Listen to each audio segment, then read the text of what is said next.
look for presents for my friends back home. So see if my collector buddy needs anything. So Cool. yeah. I got a big there's some big fans in the Philippines. So.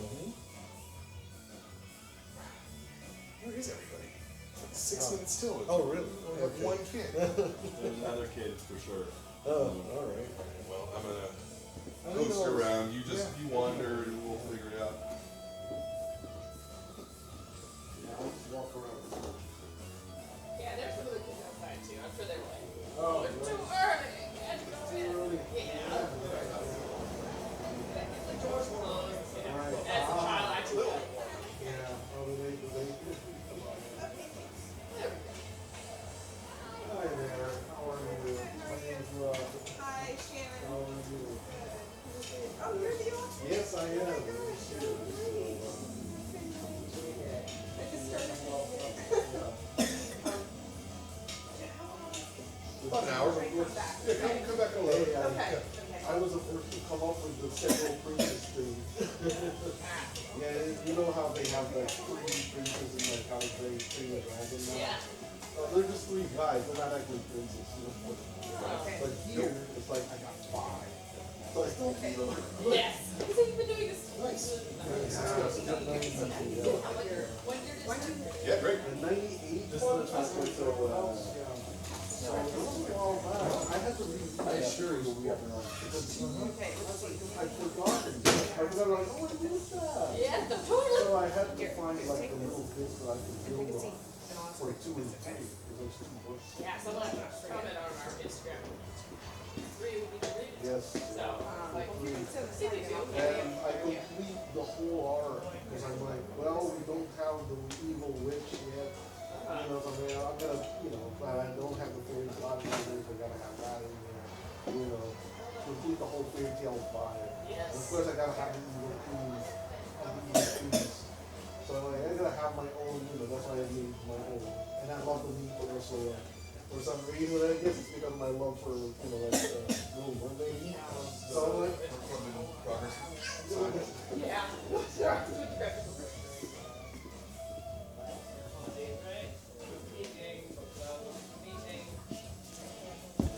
Big one.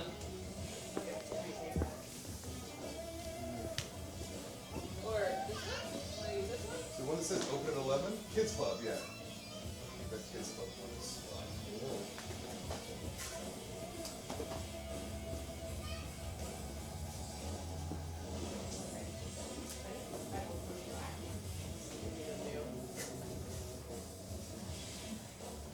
garbage again. And the calendar. Holding on to these movie wrappers. Oh, for sure. We try to be civilized. No, whatever traveling, I feel like I end up with a lot of big. Yeah, I always have like the track in their pockets. I think there's one more here, but Oh, yeah, that's like- a little tab for Oh, yeah, no problem. Oh my god. That's good. I have not had orange juice in a long time. Yeah, it's my favorite brand too. So I specifically look for it, and it's hard to find it in Asia. Really? Yeah. A little bit of my. Oh, simply Or Simply Orange. There's a lot of Florida natural there, so that's cool. Yeah, it's so strange. Florida natural. Yeah, they're everywhere. It's like wherever I go. In Japan, there's a Japanese. Weird. Florida natural. Yeah, it's, you almost just recognize the packaging, but the words are different sometimes. Yeah. But in Japan, it's actually English word. Florida natural. Do you get up to Japan a lot? What? Do you get up to Japan? No, just the last year. I just thought I'd visit. Yeah. Eat actual Just went to Manila. Japanese sushi kind of thing. Oh, yeah. you did Manila. Oh, I haven't, but my fiance just went there with his friend who was doing like Adobe Maxi kind of, or like some kind of like a show thing that he just went to hang out with them and they hopped up to Japan to do that. So it was like, well, you're out there. Yes. You might as well. Might as well. Yeah. That's what's fun about food. Hey, Phineas. Like all the Asian countries are striking distance from Yeah. food. And sometimes they're steals, and like $50,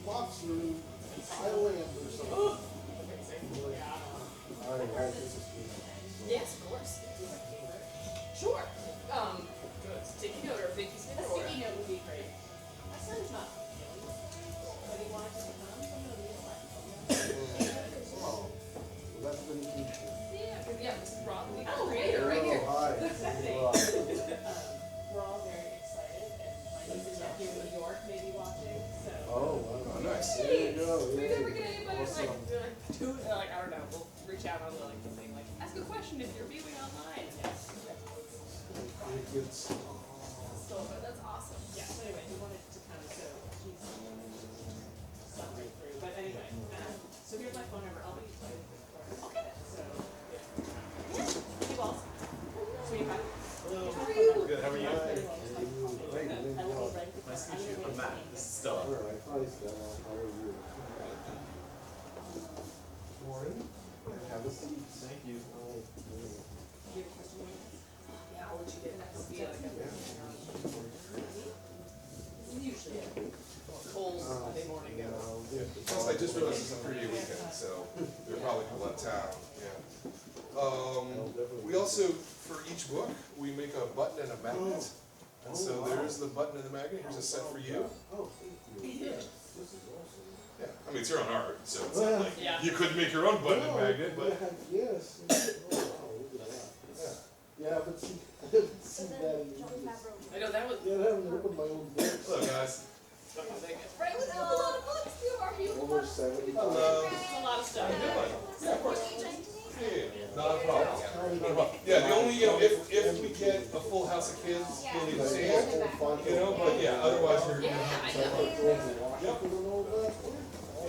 Did you come for the last I one? don't, I do that. Well, no. The editor. I didn't. No. You did? No, I didn't. The founding of America, you know. That's how I was doing I something. by the time I swore in, it was good. Oh, no, it wasn't. That was during winter break, right? The last one? It was like the first week of winter break. I think that was the day I saw it. Just a minute. Has Dean seen that yet? We're gonna wait just a little bit longer to see if other kids show up, as they're starting to show up. He said he was going to see us last week. Morning. How are I you? didn't put plating today. I have nothing to do today. At all. Like literally I had 0. I don't have anything this whole weekend. I have this, and then at 3 o'clock I'm going to my dad's friends. Yeah. So between that, I'm either going to play Overwatch the whole time. Well, it's obvious who's going to win both games. Titans and 49ers. Yeah. Well, I mean, the Chiefs, I think that'll be an interesting game. Like, yeah. The 49ers are going to pound. I might watch the Chiefs Titans if I have enough time. And if I'm home, right? It'll probably be on everywhere. Yeah. All the way out. You don't have the earphone. Oh, yeah.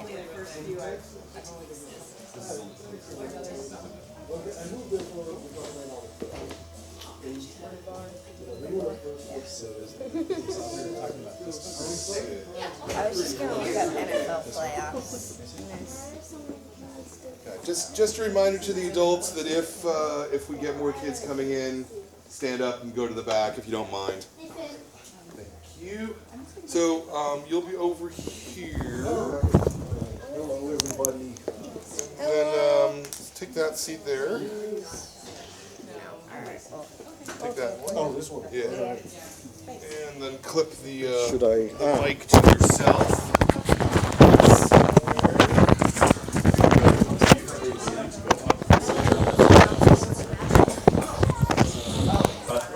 Is this fine? All right. Yeah. What do I do with this? Do I just? Oh, all right. You don't have to hold it or anything. I have a tendency to hold it like this, you know. Looks like a mic too.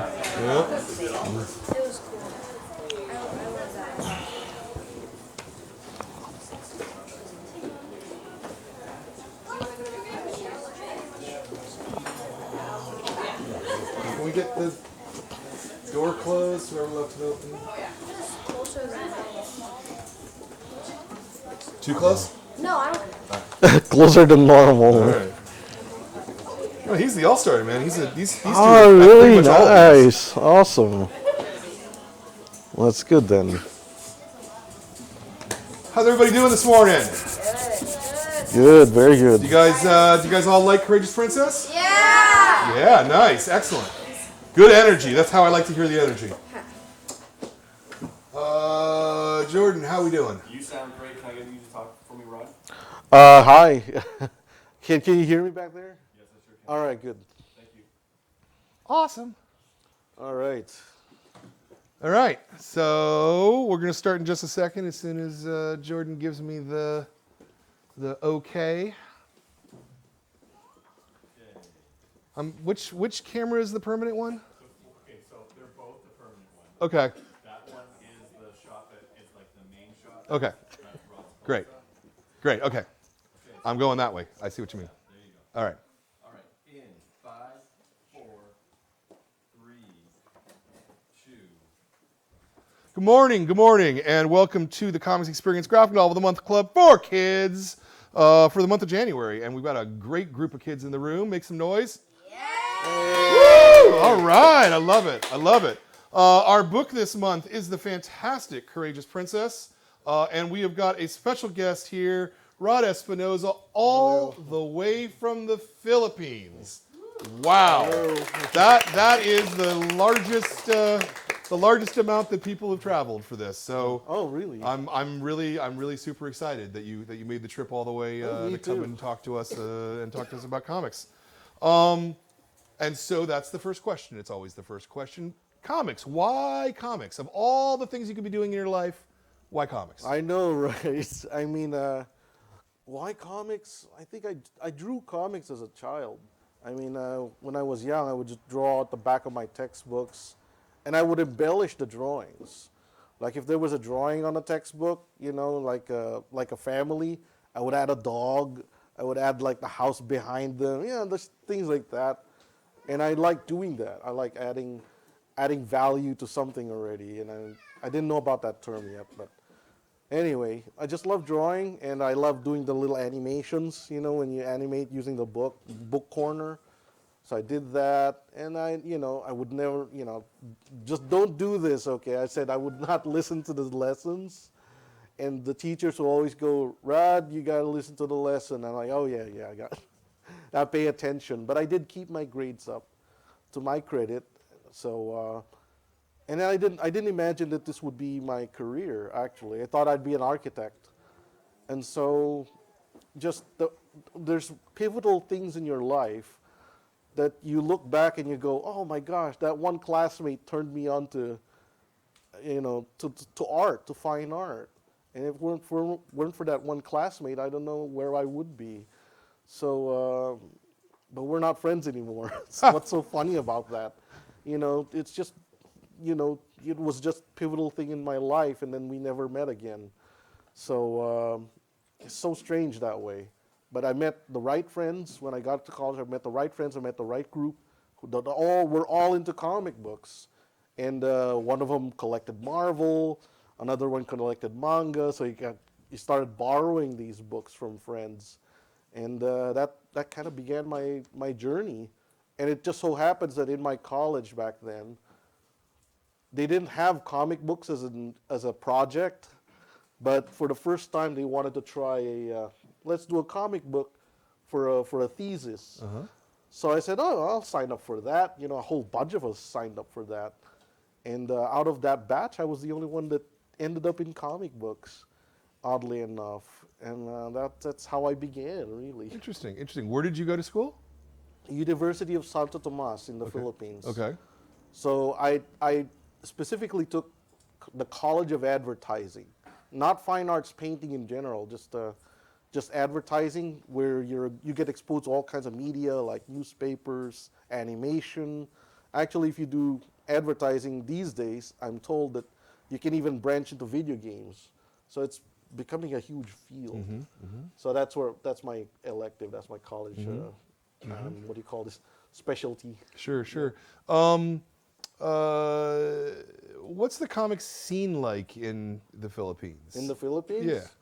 It's smaller, obviously, in the U.S., but there's a thriving community there right now. We also suffered our own sort of collapse in the 90s. Right. I think that because of what happened here. And then now it's back to people making graphic novels.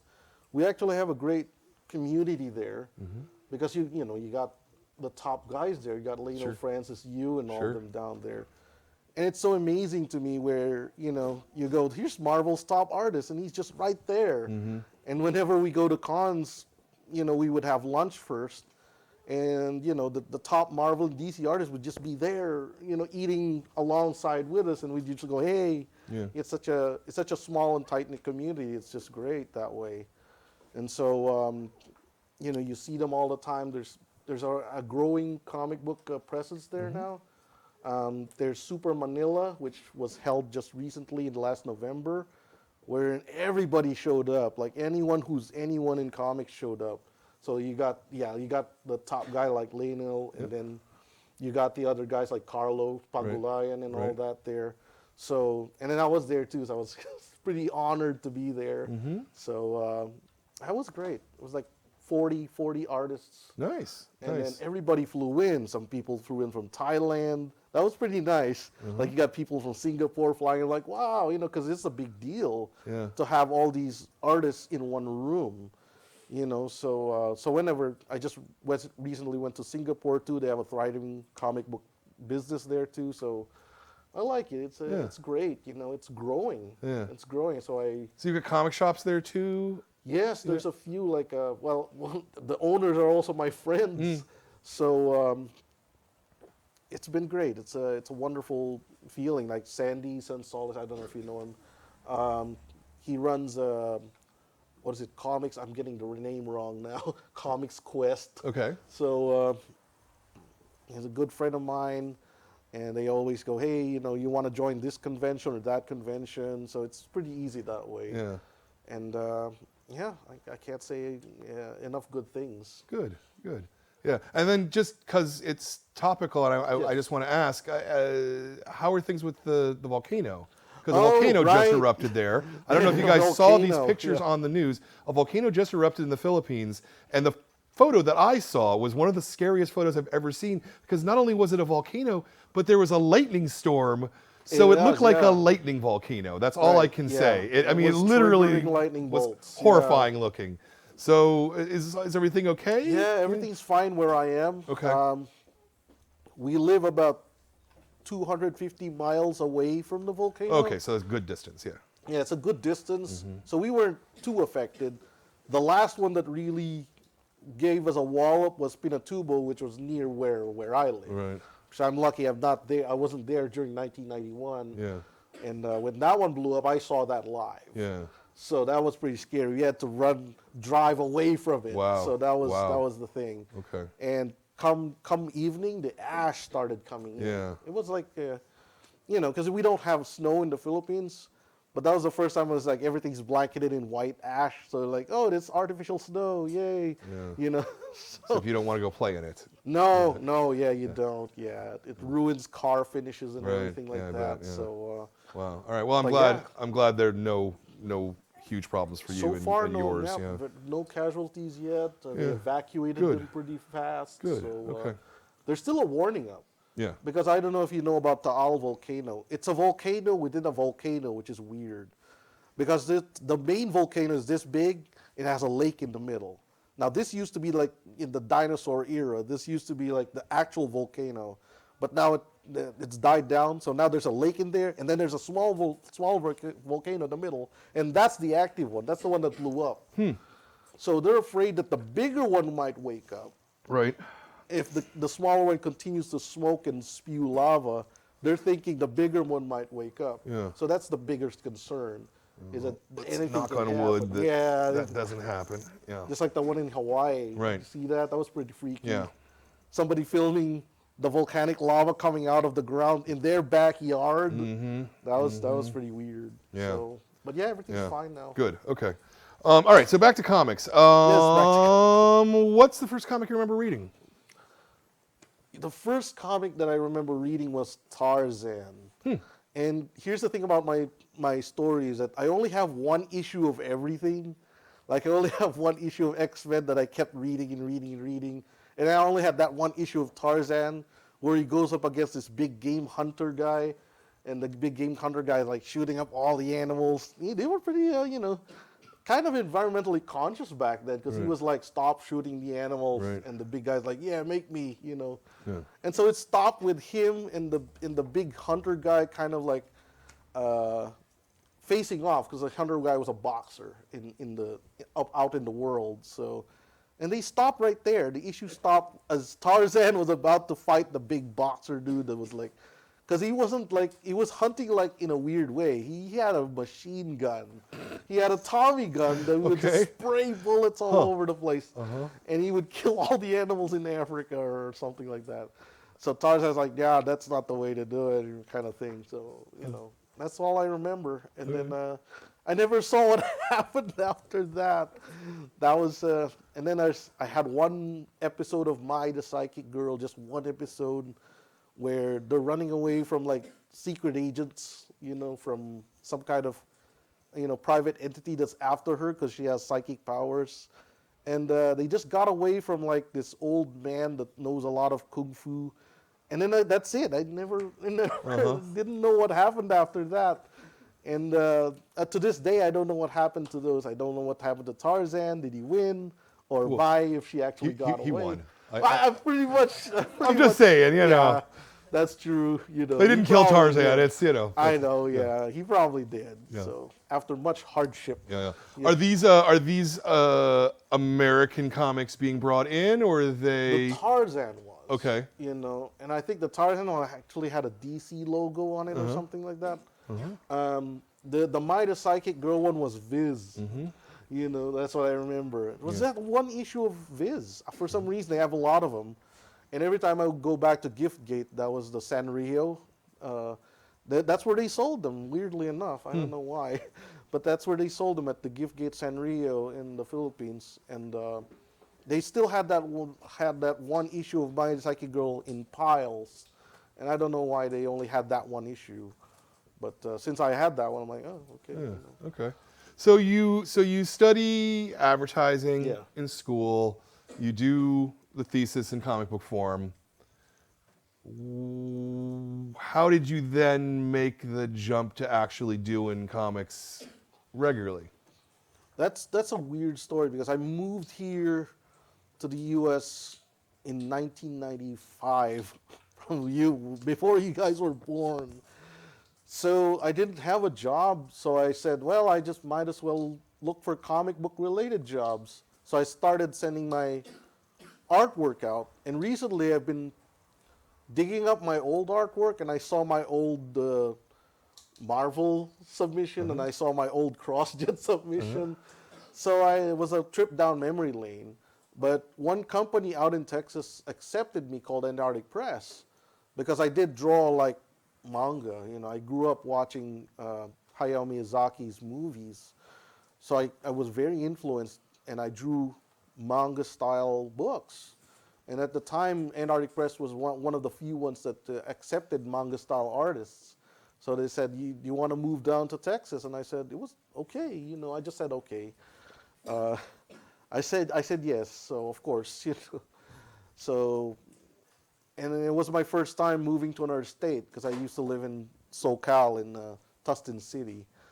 So I was the first one to move out of my family home, and I moved into Texas, and I started working on comics. First, it was 4 pages of this, 4 pages of that, backup stories here, you know, that kind of thing. And then one day they trusted me with a whole book. That was the biggest step. I said, oh my gosh, you know, now it's like the sales are reliant on me, not somebody else. So, but thankfully it worked out. You know, it wasn't an easy path, but I'm glad it worked out. And that was around the time I started making Courageous Princess, because that was, you know, I really liked fairy tales, and I think you might get into that later on. So, but that started it. So the next few years, from the start of the millennium, 2000 onward, I was busy doing comics, just any project you have, you know.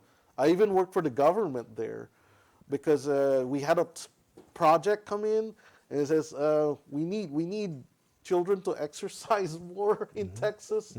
So there's like, jump around and jog, and you know, that's silly stuff, you know. You know how, when the government Sure. puts out these pamphlets, they look really funny, So it's like, come on and run or something, It's just anything, something to do with that. But I've forgotten all that already. So you were essentially an in-house artist, is that? Pretty much. Yeah, a staff artist? Yeah, staff artists in there. There were like a bunch of us. Those were fun times because you'd have other artists working on other things, and you'd peek over their shoulder, what are you working on, And it's pretty inspiring to have that environment where you have everybody there, and let's go to lunch. Those are the fun parts. Sure. Lunchtime. Sure. And we have our favorite places, like we gather at the IHOP at night. Whenever the night owl artists are in, he always would like to go to the IHOP. So it's like an IHOP and Jim's. Jim's is a local IHOP-like place in Texas. So and then we go to a lot of Mexican places there. One of them's Martha's, Okay. It's like, let's go to Martha's. All right, let's go to Martha's. And then we'd talk about comics in Martha's. It never stops. Like, we would go out and suddenly we're like, oh, let's take a walk around the university track. And then, because there's a medical university nearby. So we would be walking with the medical students, but we'd still be talking comics. That's cool. cool. While we go around. Yeah. So were you just so I have an idea of how this worked, were you page rate, like getting paid per page, or were you salaried? I was salaried at the time. Okay, that's interesting, okay. They gave me a position, submissions editor. Oh, okay. I essentially looked at people's work. So now I'm doing what other people did with me, where they looked at my work before. Now I'm looking at other people's work before. And I felt really bad at the beginning. I didn't want to reject anybody, but they said, you have to. Right. I feel sorry because I was in that position.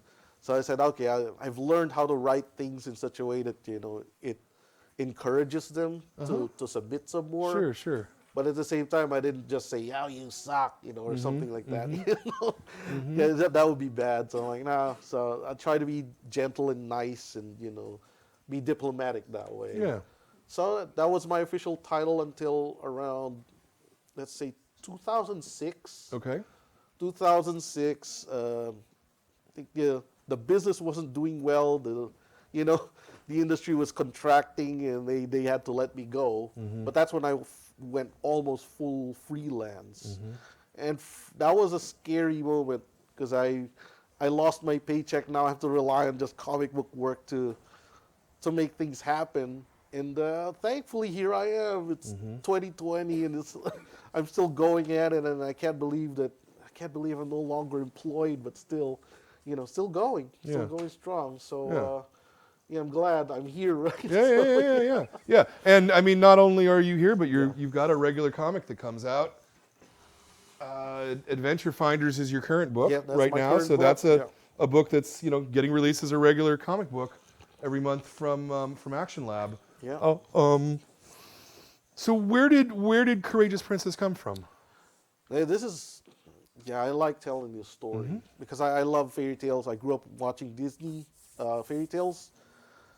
And one of the things that I've always wondered was what happens to the others? Because, when Cinderella shows up at the ball and sweeps the prince away, there's other princesses there, that just get rejected. So I thought, it'd be interesting to explore the story of one of those princesses that get rejected when the star shows up. So in the first episode of Courageous Princess, that's exactly what happens. She gets invited to a ball, but she wasn't the one picked. Instead, the prince picks somebody else, and they go off on their own happily ever after story. And she just goes home and the prince didn't even pick me. So but I made some really supportive parents in her life, and that's I think. Courageous Princess is one of my, everything that you wanted to do in a story, like, oh, I wish they did that, I wish they did this, I got to do with Courageous Princess, which is, I wanted a whole set of parents, because everybody's always like, it's always just the dad or the mom, or if somebody died. I don't want anybody dead in my book, so, so I had a complete set of parents that are supportive, and supportive of what she wants to do in life. And so I did that. I wrote a story, and another thing that frustrates me about fairy tales back then is when the princess gets kidnapped by an evil villain, or in her case, it's a dragon, right? The parents, especially the king, I really did not like the king being useless. So I wrote the king here to be like, no, I'm gonna find my daughter myself. Why should I rely on some young guy that I don't know about? So as you know in the story, her father goes out to search for her, and to search who did kidnap her, and so he goes on his own quest. And so I had to address that in books 2 and 3. Because in book 1, it's more for, have you read it already? By the way, I'm not spoiling it, am I? They should have all read it. You should have all read it by now. That she rescues herself, that's her story. But in books 2 and 3, I address where Dad goes and all the adventures that he has. Essentially assembling by this time I've already watched Ocean's 11, and I said, I'd love to have an Ocean's 11 thing where he starts getting all these specialists from different fields to rescue his own daughter. So I kind of got to get that happening. And of course, in book 2 and 3, because they were so late, a lot of other movies started coming out, and I thought it'd be nice to have like a little Kung Fu Panda and Shrek in there, just to call out that these movies already happened, and because I'm trying to base it off a lot of fairy tales. So, and it is like that. It's how I wanted to tell my own fairy tale. And you've all read book 1 so far, but not 2 and 3, right? Okay, good. Okay, so I don't want to spoil that for you. But there's a lot of other things that are coming up there. I mean, I had to reread my first book too to find out where I can, put some plot points. And just like in all fairy tales, there are witches and evil queens still to come. That's all I can say, So when you pitched the Courageous Princess, I mean, at that point you had worked at Antarctic on staff for a while. So was the pitch process kind of just, I want to do this book? Okay, great, you'll do the book. Or did you have to put together a whole proposal like anybody else? Yeah, I had to assemble a whole proposal. I think it was 10 pages of Courageous Princess. And I actually wrote that as a written novel at first. Oh, okay. People don't know this. I still have copies. And this was in the infancy of the internet, where you can publish your own book online somewhere, like print on demand, the earliest versions of print on demand. And I submitted Courageous Princess up there, and it sold like 2 books. So, 2, all right. Yeah, nice. 2 people actually bought it, and somebody wrote back to me and said, hey, I liked it. So at the time, Courageous Princess only had 20 illustrations. One of them was her christening at the birth. That's from the written book, because I had the words every 10 pages, and then there's an illustration there, and then another 10 after 10 more pages of words, and then another illustration. That's how the book was laid out. So I had all these illustrations, and originally the story happened differently, and it only covered her escape. Originally this was it. This was the original book. She actually got home and everything fine, But obviously in that one it wasn't the case. So in the original book, she got past the kingdom of Leptia and went into another, stranger world, and then she got home by herself with Spikey and everything. Obviously, the 2 next books are gonna say otherwise. Right. Let me ask our wonderful audience here if you guys have any particular questions about Courageous Princess, or the world, or the characters, or anything at all. Come on. All right, there we go. Go ahead. Where'd you get the idea for Spikey? Spikey, yeah, that's another one. That's another Disney inspired idea, because I like Disney animation, and I said, she needs her own animal sidekick, and all the other animals are taken up. Like, I don't want a dog, or something too common. So I thought, maybe a porcupine. Nobody's done a porcupine yet. And that's how I base it on. Like, nobody's done a porcupine yet, right? No. Okay. A porcupine it is, So that's how I came up with Spiky. Cool. In the middle here with the red. Yeah. Why did you choose boar? Oh yeah, the boar, same thing. I thought, who else can she meet? And was Lion King out at the time already? I have no idea. But anyway, I thought, well, it'd be nice to have a wild boar there, because I was thinking of other wild animals, but I'm thinking the elephant would be too big, So I went through the whole thing. And I'm like, I don't want an ostrich. I don't know, ostrich. I don't want to draw an ostrich. So really, like, that's one of the things. I'm like, I didn't want to draw an ostrich. I'm like, yeah. So I settled on the boar because he looked kind of round and chubby and kind of friendly. So, yeah, that's how I chose the boar. Neat. He actually has a bigger role in the next book too. He shows up again, back there. Yeah. With the red. Yeah. Orange jacket. Orange jacket. Yeah. Yep. Oh, why do you have the boar on the cover? Shouldn't it be like more on the second book? Because you said he has a bigger role in the second book than in the first book. Oh, that's just the cover that the company chose, really. Mm-hmm. Well, the boar did show up in this book, and so. What I do like though is they made the bookmarks, and Oh, you can the thing you can is- line it up so that it's kind of odd. Oh, right. Yeah. Sorry. In the second book, she doesn't ride the boar anymore, so that's the Yeah. only part that she rides the boar. Yeah. So back there. Yeah, in the back. Me? Yeah. Why did you make Princess Mabel so courageous? So gorgeous. I didn't think she was that pretty to begin with. I mean, obviously I didn't make her ugly, but still, there's other prettier ones in the book than her. I guess she looks all right. Oh, okay. Courageous. Oh, okay. Well, I wanted something different because this was the 90s back then when I made this, and there weren't any brave princesses back then. I mean, there's a lot now, but I grew up watching a lot of again anime, and in anime, even in the 80s, there were a lot of brave girl characters.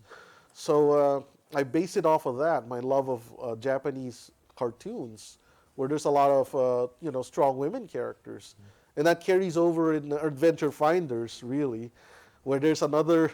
She's just a fish vendor, but she wants to be like this great warrior one day, and it's all about pursuing your dream and what you want to be in life.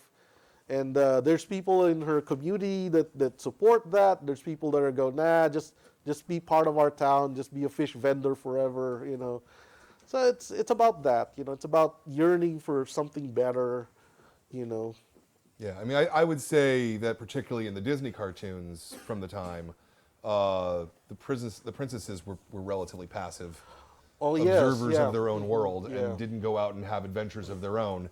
When you look at Snow White or you look at Cinderella, they're not bold characters, and so it was kind of new to see back then. Yeah, back it then, was, yeah. Back then. Today, you guys have all kinds of wonderful characters Right. who are bold and action-packed, but it wasn't quite the same back then. No, it wasn't. So that was what inspired me to do the book, because I wanted something different. I wanted my own fairy tale told the way I like it, with a princess that rescues herself, but also, again, like I said, with a king that actually does something. Mm-hmm. I just didn't want her dad to sit on the throne and just go, "Oh, where's my daughter?" So like I wanted the dad to be proactive and go, "I'm gonna look for my daughter, dang it," So in that sense, the mom was left to run the kingdom, and you've seen, the mom had to defend her own kingdom from somebody else, trying to move in. So there's all these side stories like that, and in the next few books, I mean, the mom hints at having siblings there in the first book. In the next book, here's a little thing. In the next book, her big sister has another role there where she's actually the fairest in the land. So, so the mom's sister is the fairest in the land, and she's perfect. She's the greatest queen in the world, and that's kind of who her mom kind of looks up to. And she hints a little bit of that in the first book when she says, "Well, I'm not my older sister." When she tells her parents, "I'm not as good as her," kind of thing. But her parents are like, "Nah, don't worry about it. You know, you're good in your own kingdom here, and that's all we care." And again, supportive parents. I don't know. I just like that theme. Yeah. Yeah. Please. Will the mom and dragon be back in the second book? Not the original dragon, but there will be, and of course it's got to be bigger. It's got to be a bigger dragon, and yeah. Where did you come up with the design for Mabel Rose? I came up with that looking through like medieval drawings. That's sort of how the people back then were garbed as. So I based it on that, but the colors I chose because and Barbie, I guess. Like I saw the lineup of Barbies at Toys R Us. I'm like, all right, so she'll be wearing pink then. That's just one of my automatic choices.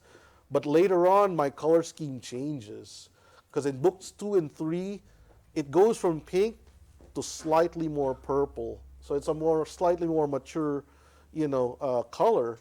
But that's because she's growing. She's growing as a person. She's growing as a potential leader too, because she starts leading her own little small army of misfits in the next book.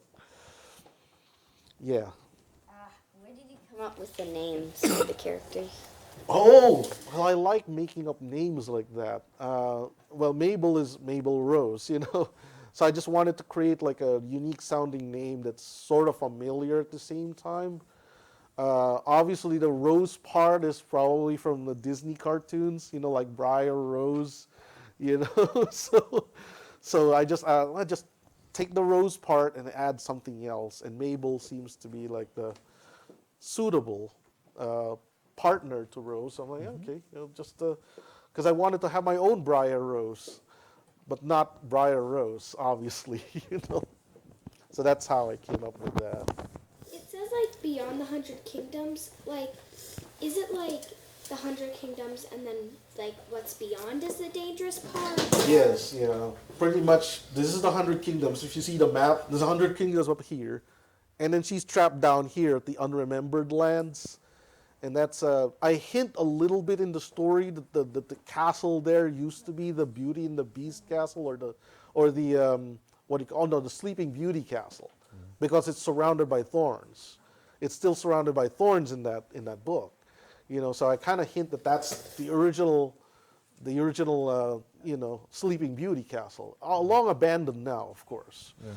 When you put together something like this, for you, how much of it have you thought out ahead of time, and how much of it are you kind of making up as it goes along, particularly in terms of world building and things like that? Oh, half and half. I kind of know how it ends, but along the way, when you start drawing it, you start going, it'll be nice to have this scene here, and some of the characters actually suggest their own scenes. Right.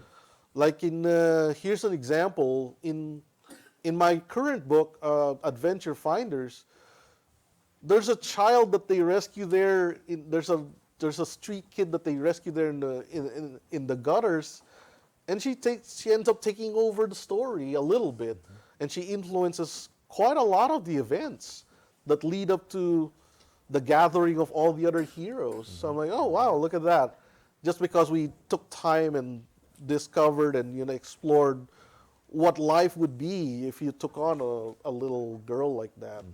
So I like exploring things like that, and I like doing, and that's what's taking Adventure Finder so long to do, is that I love doing all these little bits of stories.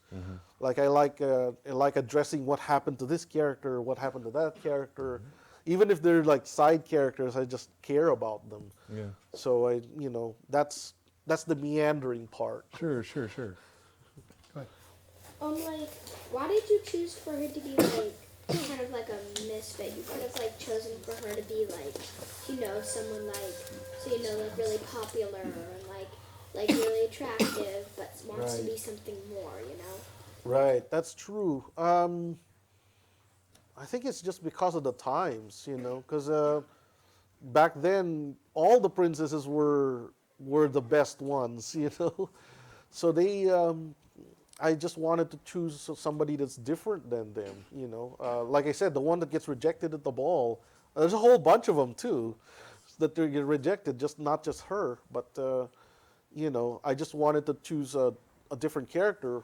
Although it's interesting you asked that because in Adventure Finders, the main character there is very pretty actually, and they really expect her to just get married off again and just be the usual thing. But she's like, no, I may be pretty, but I want to do all these other things. That's so funny that you asked that because that's how Adventure Finders begins, is that they just expect her to be just married off because of her looks. But it turns out she just wanted to do something else with her life. And did you find her to be more compelling or less compelling that she wasn't perfect?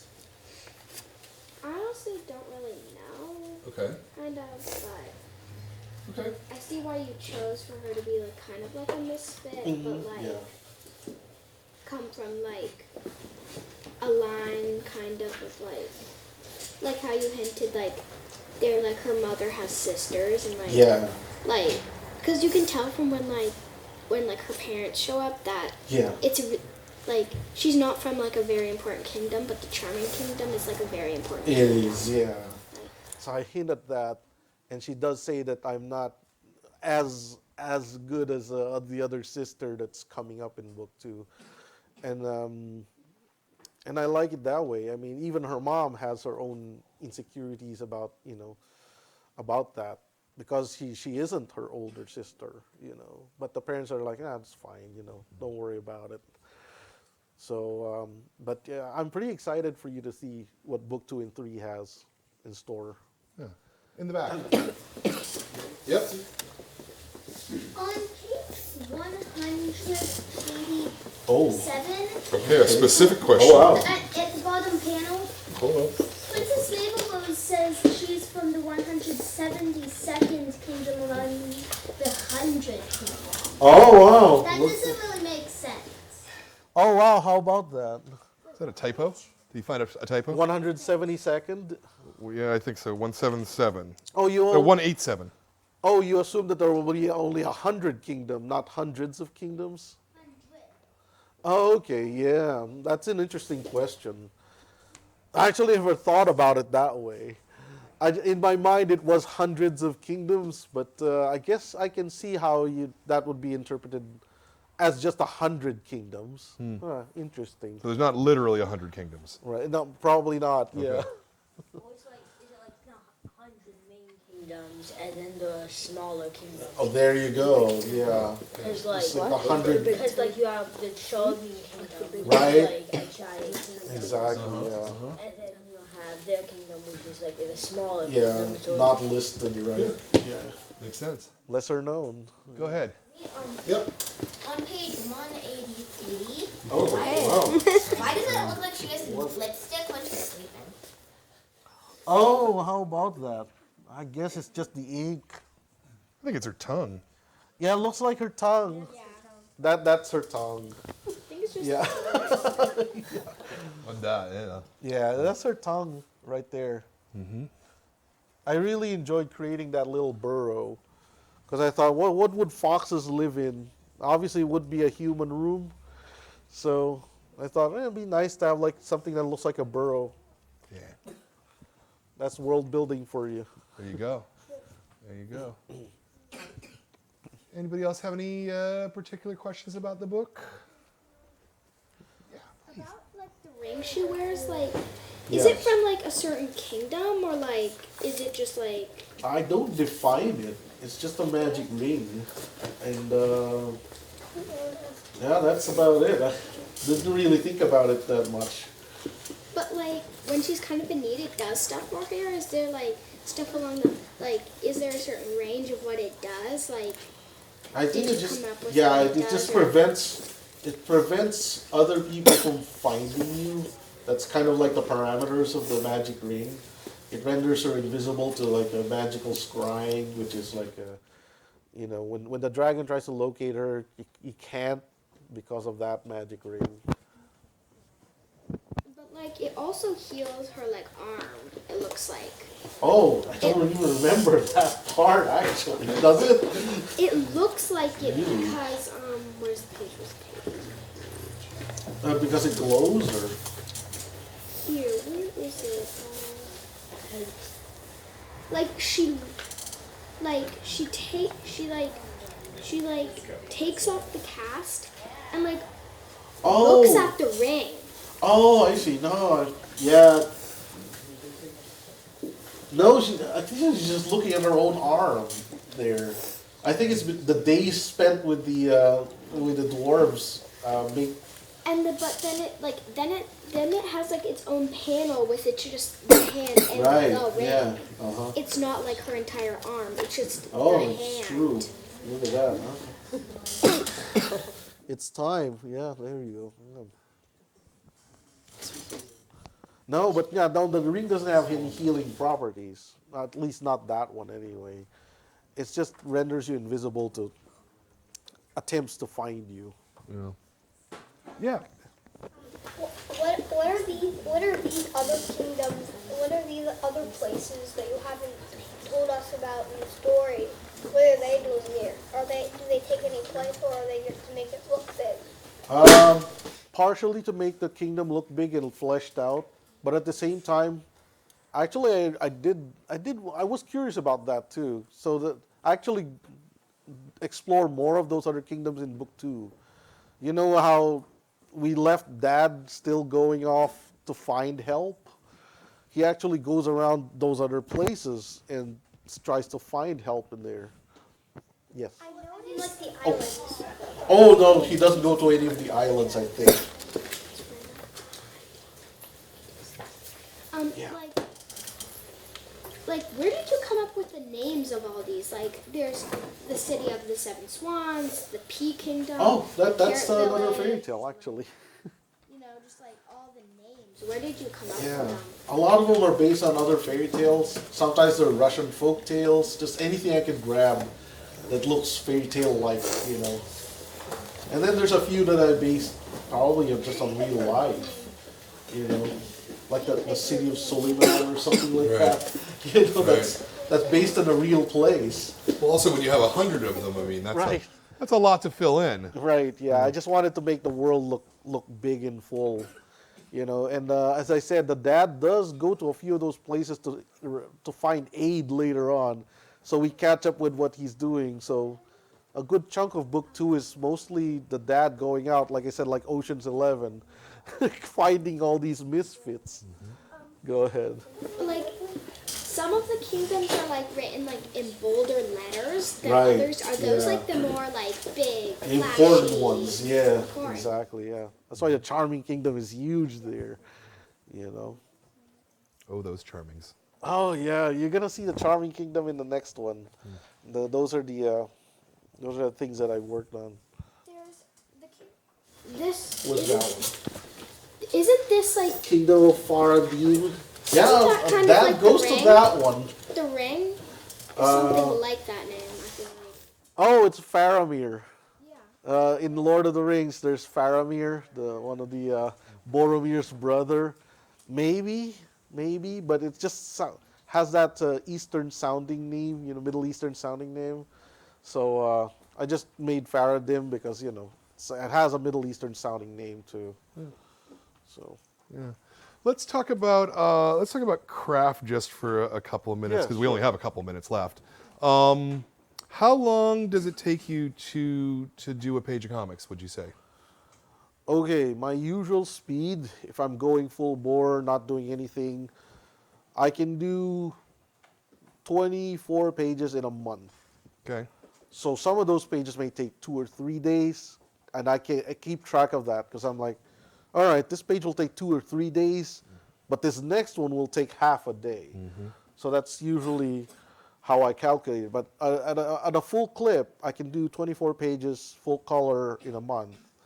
But I usually don't do that anymore because as with my current series, my page counts always go over 24, so they become 32 or 30. It's just because I start adding things. Again, the characters suggest scenes.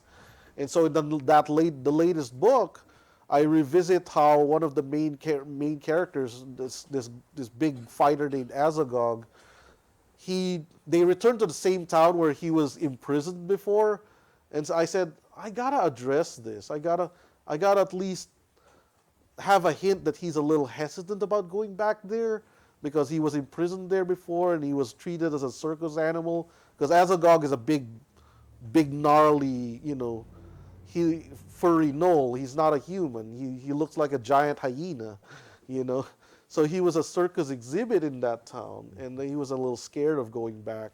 Although now he's going back as a well-armed fighter now because he was freed by Clariette, the main character of Adventure Finders. But I said, I got to address that.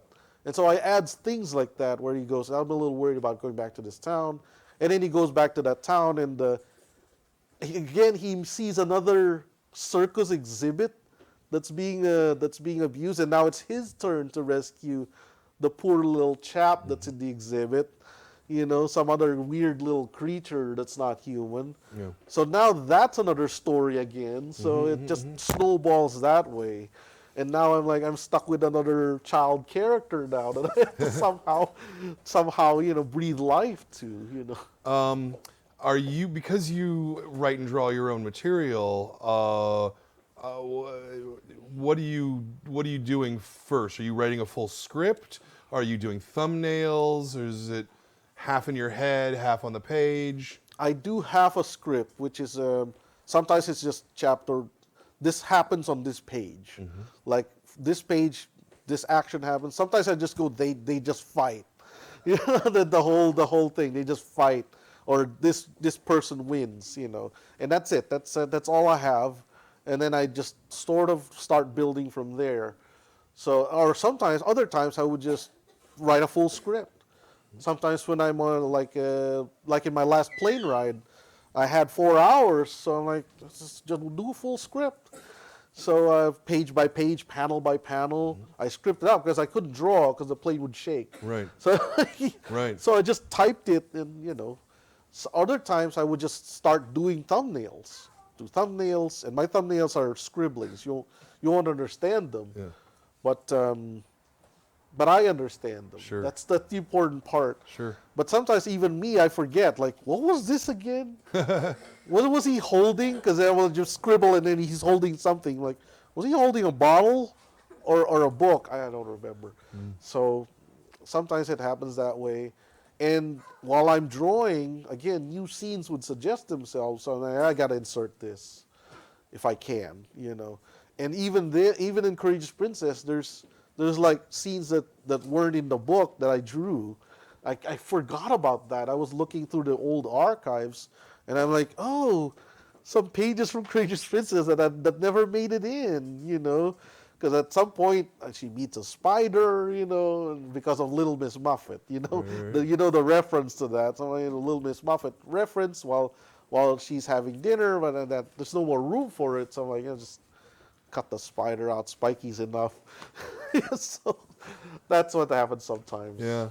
Are you you work physically? Yeah, not 100% digital. Not 100%. Those drawings, every black line that you see there, is on a piece of paper, and then from then on, when I scan them, they become I color them on a computer and everything like that, and I lay them out on the machine, so that a lot of my original art is just single panels now.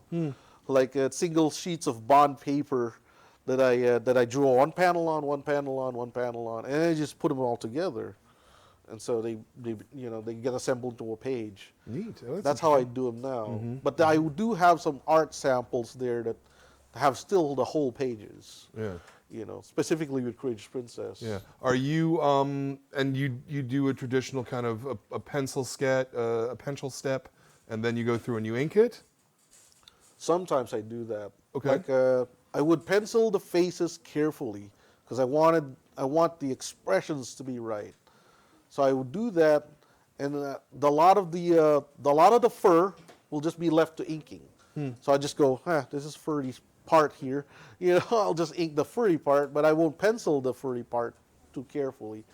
Now with some characters, like in my new book, I do pencil the furry part because I'm like, okay, I need the spots to go here and there, so I do that. you Right. know.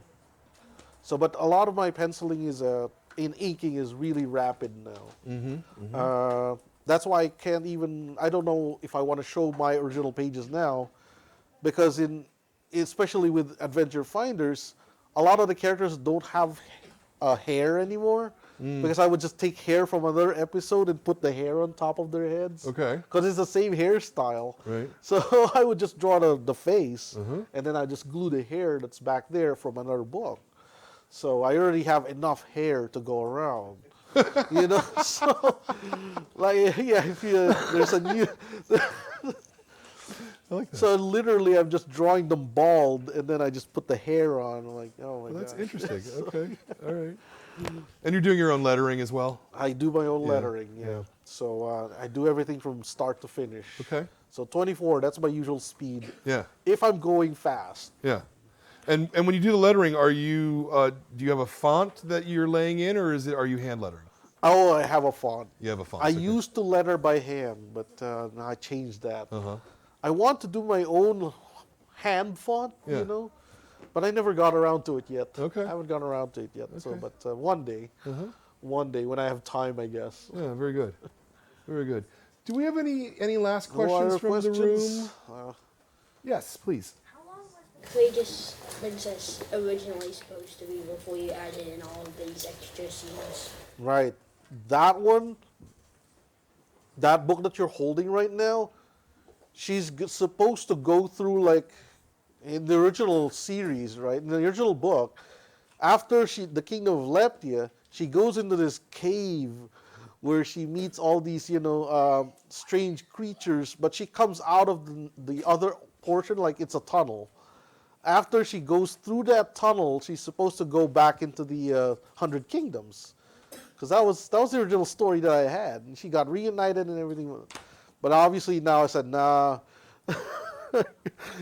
in part 2, things changed. So, and I'm really glad that I did that, because things changed for the better. Because if she just got home and like, oh, okay, that's it, Longer, but there was always supposed to be it was supposed to be like she's going to have one more challenge after that book, and then that's it, As it turns out now, I got 2 more volumes for you, which is full of adventure. Because I got to go, well, this was based on what I watched when I watched the Pixar movies. And what do you notice with Pixar movies? Plan A never works. Plan A never works. They make a plan, but that never works. So they go to plan B, and that doesn't work either. So now they have to scramble and make something up for plan C, and that works. Right. You know how that's Sure. that's how it is. So I said, okay, I gotta do the same thing. So it'll be boring if plan A works. So I'm like, okay, just completely remove the cave and everything like that. And I just wrote something new to where plan A doesn't work, plan B just doesn't work catastrophically, and then plan C and D kind of work out, So back there, you have one more question? Where did you get the idea for the dragon? The dragon is something, easily, that's from Sleeping Beauty. When Maleficent turned into a dragon, I said, I gotta have a dragon of my own. And that's where it's based on, Old Nostrium there. In book 2, he's also mentioned, but obviously he's passed on by now. He's dead in that book. So, but there's an even bigger one that comes out. So, yeah. Is the next dragon gonna come out in like book 2nd or 3rd? Oh, in book 2. It's already out on book 2. And again, I made a really cool name. I said it has to be Oro Gigantum because of gigantic, you know. I like that. Yeah, like I just love playing around with words like that. Sure. So like that's Oro Gigantum, you know. So book 2 is coming out pretty soon, right? Summer, I think. Summer, yeah. Summer, And then winter for book 3. yeah, pretty much. Yeah, Boom, fall. boom, boom. Yeah. They're coming this, out. all this year, 2020. Because he drew it all a while ago, so. Yeah, 2015. It got all of them got released 2015. Yeah, nice. And Adventure Finders has its first book coming out pretty soon. It's already been out for a while. In 2019 and trade? 2018. trade Yeah, book? there's a trade of the first volume. Oh, okay. This one is the second volume. Oh. But yeah, you go. Action Lab treats it as a first volume Right, because right, they're the new publisher. Right. You know. Yeah. So there's actually a first volume out there. Yes. In this book, over here, What where page it's is like- it? In page 214, where No, okay. how did you come up with the flying carpet? Oh, the flying carpet? Oh, that's easy. that's from Aladdin. That's from Aladdin. I said I gotta have my own carpet, but I don't know if I want it to be alive in that sense, you know. So, but yeah, I don't want to be rug man. Yeah. Yes. Book will she realize that the rope is alive? I think somebody starts realizing that. I just don't. Spike starts realizing. No, Spikey already knows. Yeah, and in the second book, I think they eventually figured that out. Especially since the rope meets its original owner in the second book. Yeah, that's something to look forward to. Yes. How long have you been writing children's books? No, a lot. It's a long time now since. Let's see. I started 2008, 2007. It's a like while. that. Yeah, it's a while. Yeah. 12, 13 years. Yeah, a long time. Older than most of you. Well, that first book came out in 1998. Yeah. So it was a while back. Yeah. Yeah, it's a while back. Yeah. Very good. All right. Well, that was interesting. I want to thank you for this. I want to thank you for the book because it's a lot of fun. You guys all like this book, right? Yeah. Yeah. So if you're sitting watching this at home and you're like, I want something to read, Courageous Princess by Rod Espinosa is a fantastic book. And I want to thank you very much for it, and thank you for coming out and talking to the kids. You're welcome. Yeah. Very good, very good. Next month's book is this, The Deep and Dark Blue by Nikki Smith. We have copies of it for you up front, so we will we'll get those for you as you go. Also, Rod will be very happy to sign your books. We have, you guys are going to love this, we have original artwork. He brought some of the original pages from Courageous Princess, Yep. and he is going to give those to you. So you can have a piece of original art from this actual book. That's what you guys get for being Kids Club members and showing up, which I think that's pretty cool, right? Yeah. Exactly. So we'll do that. I want to thank all of you. I want to thank Rod. I want to thank Jordan. I want to thank The Beat, our sponsors, www.comicsbeat.com. I want to thank all the parents for coming out today. I thank you all. Just thanks. Comics are great. Thank So, you. Thank you. More comics, more love. We will see you in a month with the February book, Deep and Dark Blue. And until then, thanks and keep reading comics. All right. And we're out. Very And good. we're out. Very good. Okay, so everybody stay cool for 1 second. Just stay in your seat for 1 minute if you will not mind. Let me rearrange just